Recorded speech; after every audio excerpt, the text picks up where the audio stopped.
السلام علیکم ورحمۃ اللہ وبرکاتہ۔ دوستو، میں ہوں مسعود اور آپ دیکھ رہے ہیں مذہبی اصلاح۔ آج کا پہلا سوال ہے کہ دو بھائی ہیں، دونوں کا زیور ماں کے قبضے میں ہے، والد کا انتقال ہو چکا ہے، لہٰذا ایسی صورت میں قربانی سبھوں پر واجب ہوگی یا صرف ماں پر ہوگی؟ اس کا جواب یہ ہے، اگر زیور بھائیوں کی ملک ہے اور انہوں نے بطور امانت ماں کے پاس اسے رکھوا رکھا ہے اور زیور اتنا ہے کہ ہر ایک مستقل طور پر صاحب نصاب ہو جائے تو اس صورت میں بھائیوں پر قربانی واجب ہوگی۔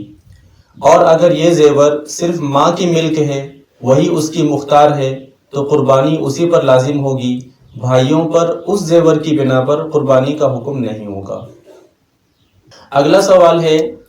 کہ زید کہتا ہے کہ قربانی ہر سال گھر کے مالک پر واجب ہے، لہٰذا اس کو اپنی طرف سے قربانی کرنی چاہیے، جبکہ بکر کہتا ہے کہ ایسا نہیں ہے، قربانی گھر کے ہر فرد کی طرف سے ہونی چاہیے۔ تو شرعی حکم کیا ہے؟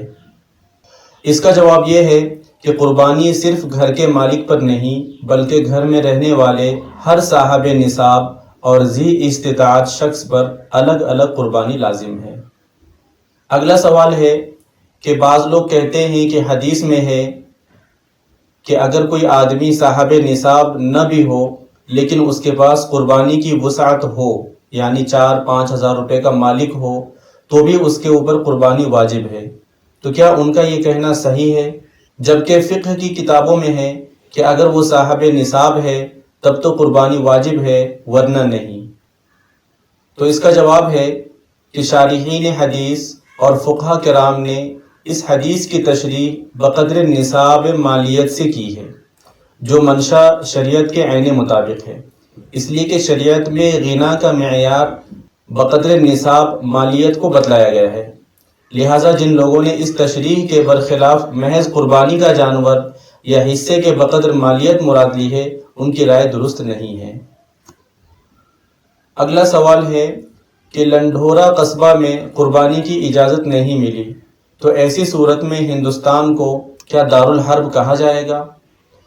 تو اس کا جواب ہے، کسی خاص قصبے میں قربانی کی اجازت نہ ملنے کی وجہ سے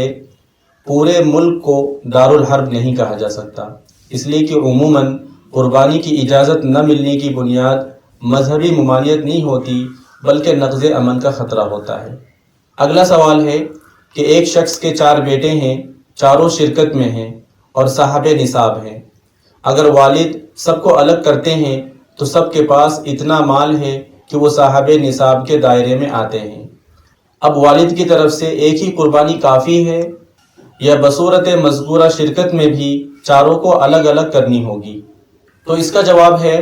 کہ صورت مسئولہ میں اگر کاروبار کا اصل ذمہ دار والد ہے اور لڑکے اس کے معاون کے طور پہ ہیں، یعنی مدد کرتے ہیں،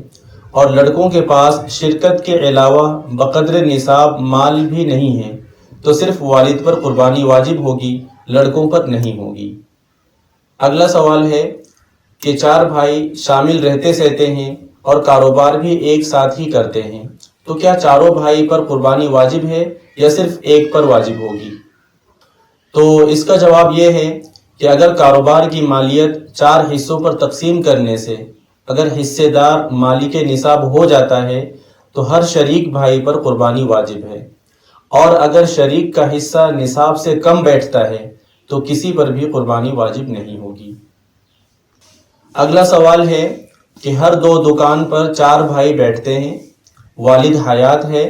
کاروبار پورا ہم ہی سنبھالتے ہیں اور گھر کی عورتوں کے پاس ان کی رقمیں الگ ہیں،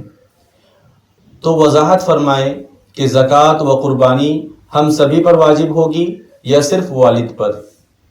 اس کا جواب یہ ہے کہ زکوٰۃ قربانی کے وجوب کا مدار نصاب کے مالک ہونے پر ہے، لہذا اس صورت میں اگر والد اور کاروبار میں شریک ہر بھائی اسی طرح گھر کی عورتوں کی ذاتی ملکیت میں بقدر نصاب یعنی 52.5 تولہ چاندی یا اس کی قیمت مال موجود ہے تو ان میں سے ہر ایک پر قربانی اور سال گزرنے پر زکوٰۃ واجب ہوگی۔ یہ اس وقت ہے جبکہ دکانوں پر مالکانہ حقوق بھائیوں کو حاصل ہوں۔ اس کے برخلاف اگر پورا کاروبار والد کی عملی نگرانی میں ہوتا ہے اور حساب کتاب انہی کے ہاتھ میں ہے، اور لڑکے کاروبار میں اس کے معاون کی حیثیت رکھتے ہیں، تو ایسی صورت میں مجموعی کاروبار والد کی ملک ہوگا، اور یہ دیکھا جائے گا کہ الگ الگ طور پر بیٹوں کی ملکیت بقدر نصاب ہے یا نہیں۔ اگر بقدر نصاب ہے تو ان پر قربانی اور زکوٰۃ واجب ہوگی، ورنہ نہیں ہوگی۔